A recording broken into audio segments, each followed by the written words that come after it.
Fact number 1. Punjab ముఖ్యమంత్రి చరణ్జీత్ చన్నీ కొందరు పిల్లలను తన హెలికాప్టర్లో తిప్పారు. ఆ పిల్లలు చాలా ఆనందపడ్డారు, ఎందుకంటే వాళ్ళు పెద్దగా డబ్బున్న వాళ్ళు కూడా కాదు. పంజాబ్ ముఖ్యమంత్రి మాట్లాడుతూ పిల్లలతో చాపర్ రైడ్ని పంచుకోవడం చాలా ఆనందాన్ని ఇచ్చిందన్నారు. రైడ్ తర్వాత మీడియా పిల్లలతో మాట్లాడారు. పిల్లలు రైడ్ చాలా బాగా అనిపించింది, మేము దీన్ని మా జీవితంలో మర్చిపోలేమన్నారు. రైడ్ని బాగా పండగ ఎంజాయ్ చేశామన్నారు. Fact number 2. మధ్యప్రదేశ్లో బైగా తెగకు చెందిన కిరణ్ అనే మహిళ ఉంది. ఆమె ఆదివారం సాయంత్రం పిల్లలతో చలిమంట కాచుకుంటుంది. ఒక పిల్లాడు తన ఒళ్ళో ఉన్నారు, మిగతా ఇద్దరు తన పక్కనే ఆడుకుంటున్నారు. ఇంతలో సడన్ గా ఒక చిరుతపులి ఇద్దరు పిల్లల్లో ఒకరిని నోట్లో కరుచుకొని అడవిలోకి ఎత్తుకెళ్ళింది. ఈమె చిరుతాన్ని భయపడకుండా అడవిలోకి వెళ్ళింది, ఎలాగైనా సరే తన కొడుకుని కాపాడుకోవాలని. అలా 1 కిలోమీటర్ దూరంలో చిరుత ఉండగా దాంతో పోరాడి కుమారుణ్ణి తీసుకునింది. దాంతో చిరుత వీళ్ళిద్దరి మీద దాడి చేసింది. ఇంతలో గ్రామస్తులు వచ్చి చిరుతపులిని తరిమేశారు. తల్లి బిడ్డ ఇద్దరూ క్షేమంగానే ఉన్నారు. కొడుకు మీద ప్రేమతో చిరుత అన్న భయం కూడా లేకుండా పోరాడింది, ఎందుకంటే ప్రపంచంలో తల్లిని మించిన యోధులు ఎవ్వరూ లేరు. Fact number 3. పుట్టుకతోనే ఒక బాలిక కడుపులో బిడ్డ ఉన్నట్లు డాక్టర్లు గుర్తించారు. ఎక్కడంటే ఉత్తరప్రదేశ్లోని కుషీనగర్ జిల్లాలోని ఒక గ్రామానికి చెందిన 9 ఏళ్ల బాలిక రోష్ని. తను పుట్టినప్పటి నుండి కడుపు నొప్పితో బాధపడుతూనే ఉంది.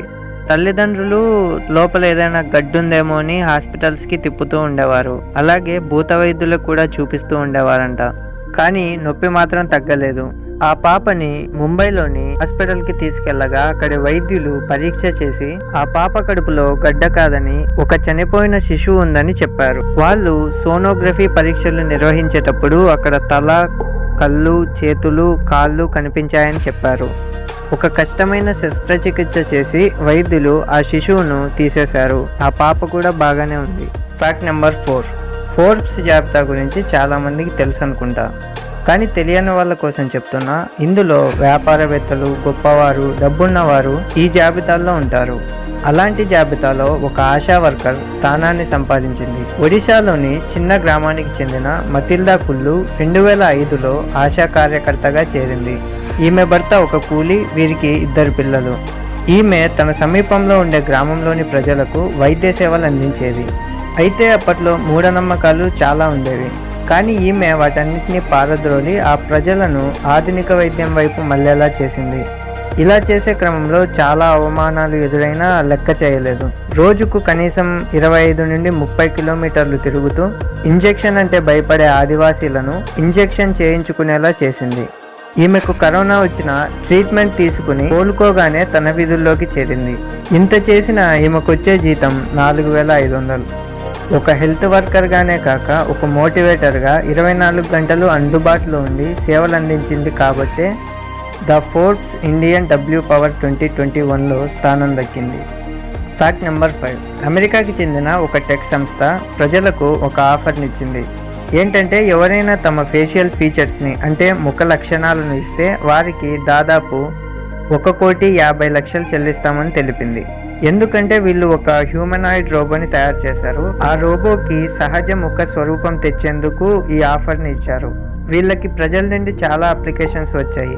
వీళ్ళు ఏం చేస్తారంటే ఆ అప్లికేషన్లో కొందరిని సెలెక్ట్ చేసి వాళ్ళ ముఖం, శరీరానికి సంబంధించిన 3D డిజైన్ను తీసుకుంటారు. తర్వాత దాదాపు 100 గంటల పాటు వీళ్ళ స్పీచ్ని రికార్డ్ చేస్తారు.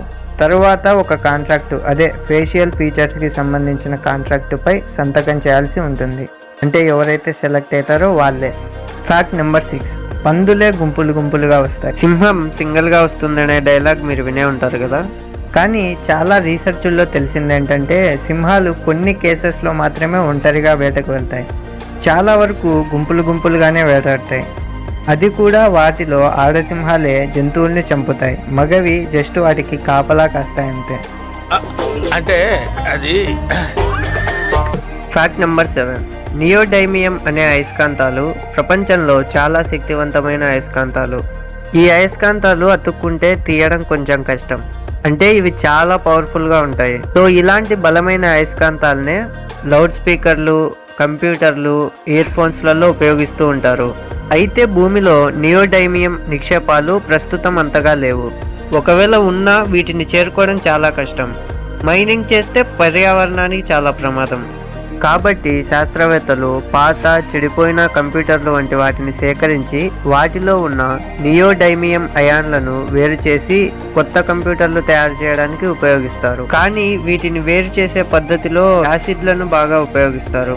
పెన్సిల్వేనియా స్టేట్ యూనివర్సిటీకి చెందిన శాస్త్రవేత్తలు ఒక విధానాన్ని కనుక్కున్నారు. వీళ్ళు కాగితం, పత్తి మొక్కల లాంటి ప్లాంట్ సెల్యులోజ్ ను సేకరించారు.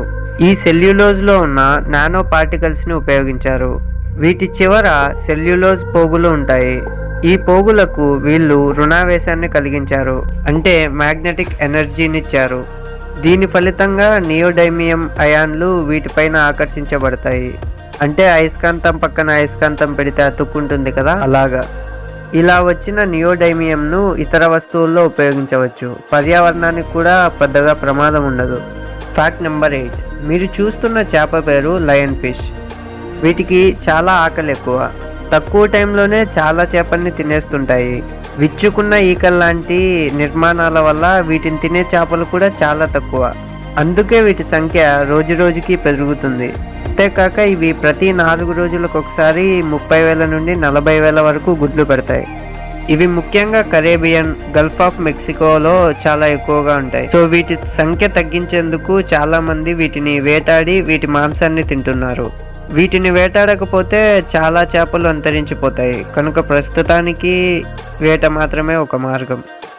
Fact number 9. మనుషులందరిలో డిఎన్ఏ ఉంటుంది కదా, అది అందరికీ 99.9% ఒకే రకంగా ఉంటుందంట. మిగిలిన 0.1% మాత్రమే అందరిలో వేరువేరుగా ఉండి రూపురేఖ. 99.9% డిఎన్ఏ అందరిలో ఉండేలాగే మనుషులందరూ ఒకే లక్షణాలు కలిగి ఉండేలా చేస్తుంది. Fact number 10. వీటిని గర్రరూప చేపలు లేదా డాక్టర్ చేపలు అంటారు. వీటిని మీరు ఫిష్ పాలో చూసే ఉంటారు. వీటిని 1.3 సెంటీమీటర్ల నుండి 3 సెంటీమీటర్ల వరకు పెంచుతారు. కానీ వీటిని బాగా మెయింటైన్ చేస్తే 14 సెంటీమీటర్ల వరకు కూడా ఇవి పెరుగుతాయి. ఇవేం చేస్తాయంటే చర్మం మీద ఉండే మృత చర్మంను, అదే డెడ్ స్కిన్ని తింటాయి. కానీ మంచి చర్మాన్ని తినవు. అంతేకాకుండా ఏదైనా దెబ్బ తగిలితే దాన్ని క్యూర్ చేయలేవు, కానీ క్లీన్ చేస్తాయి. ఇలా ఇవి డెడ్ స్కిన్ని తింటాయని 200 సంవత్సరాల క్రితమే కనుక్కున్నారంట. కానీ వీటి వల్ల ఆరోగ్యానికి రిస్క్ ఉందని కొన్ని కంట్రీల్లో బ్యాన్ చేశారు. అంటే యుఎస్, కెనడా, యూరప్ లాంటి దేశాల్లో వీటిని బ్యాన్ చేశారు. మీలో ఎంతమందికి చేపల గురించి తెలుసు కింద కామెంట్ చేయండి.